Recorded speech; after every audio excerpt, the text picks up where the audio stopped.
got a dog recently because, when you're in a relationship, you've got to get a dog. And it's fun for a guy to get a dog, like a staffy puppy. That's what we've got, a staffy. A man dog. And it's fun for a man to name the dog, isn't it? It's fun for us. We always give it manly names like Tyson, Buster, Megatron,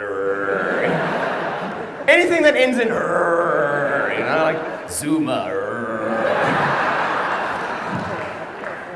But we name the dog, then the wife always comes back and says, have you named the dog? Yes, this is Zuma. And you must go whenever you talk to him, because he likes that. Women always go, no, it's not. This is Bubbles. Fifi. Lulu. Women always rename the dog. Do you know why women rename the dog? Because women are clever. They know that if a guy tries to take the staffy puppy to the beach and look all, hey, how you doing? Like a chick magnet. She knows that if that puppy ever gets away down the beach, no man can look good calling for that dog down the beach. Bubbles, yeah, Bubbles. Bubbles, Bubbles, come here. Bubbles.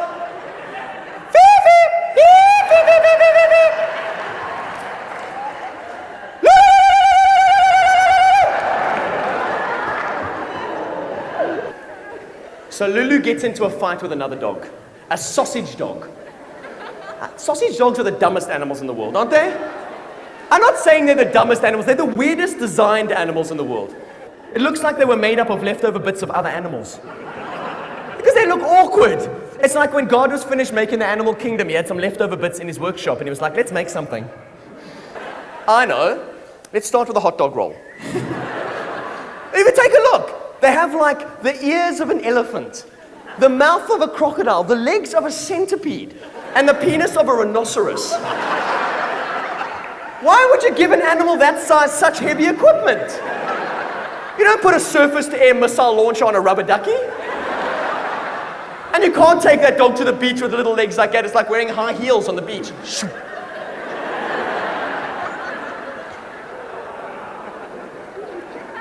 So Lulu gets into a fight with this dog. Bites down. But when a staffy bites down, their jaw locks. Did you know this? Why wasn't I told? This is the weirdest design flaw of any animal. Its jaw, and I didn't even know that. The dog didn't even know this. He was like, I was like, come, let's go play frisbee. I can't. Why not? It's locked. What do you mean locked? Locked. Like a train door. Locked. And I left the key in the car. So now I'm trying to separate this dog, And there's always some guy on the beach that knows everything, isn't there? Some guy that wanders over with his beach bat. You know the guy. Looks like he was born on the beach. He doesn't just have a tan, he's got that deep, cracked, etched tan like the front seats of a Ford Escort 1984. You know the guy with a ponytail and a bald spot? Gold chain, Speedo, Crocs. He comes up, he says, yeah, bro, like when a staffy bites down, their jaw locks. Thanks. Yeah, bro, the only way you can separate a staffy when their jaw's locked is if you stick your finger in his bum. Did you know this? Who would design a dog like that? Here's my question. Who was the first person to discover that?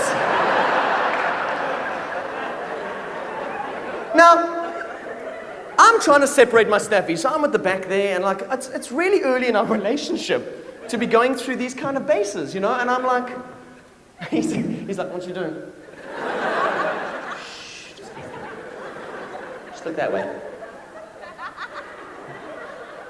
I'm not a dog whisperer, right?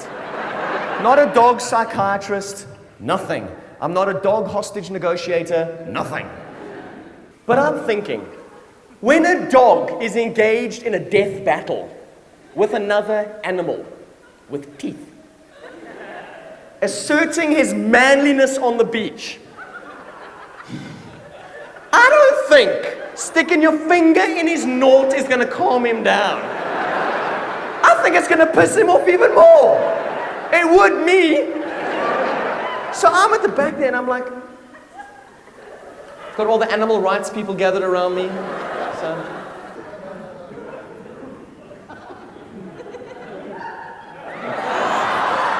yeah, you know too much. Now, I wasn't entirely sure whether it was just the insertion that does it, or I had to look for a release switch in the back left corner or something, you know?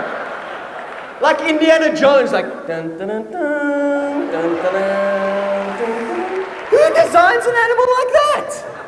Weirdly designed animals. You know another weirdly designed animal? A cockroach. This is an animal that won't even die in a nuclear holocaust. That's a cheeky bugger. I came home the other day, my wife was chasing a cockroach across the wall with an aerosol.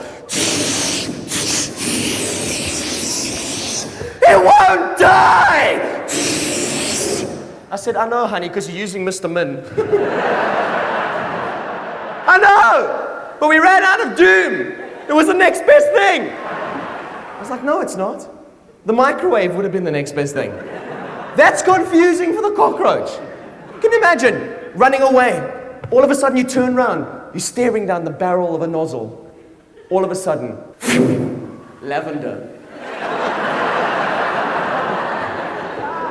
This is an animal that won't even die if you cut its head off. I heard something that said a cockroach will survive for 9 days until it dies of starvation if you cut its head off. Can you imagine the French trying to kill it with a guillotine? Oh, ça fait bleu.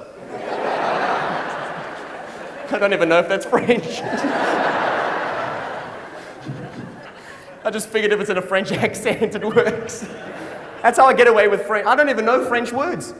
I only know 4 French words, just because they kind of sound French, like lingerie, rendezvous, mayonnaise, and of course, ménage à trois. That's all I know. If I ever go to France, I'll be getting myself into a hang of a lot of trouble. I'll be the guy in the Louvre going with my map, going, oh, Jean-Pierre, come here. Bonjour. Rendezvous, lingerie, ménage à trois, mayonnaise.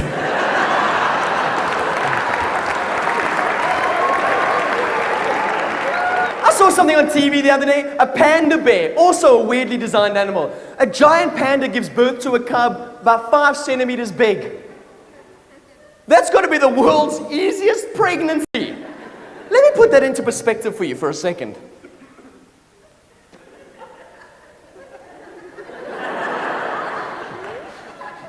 Can you imagine the panda chomping on her bamboo?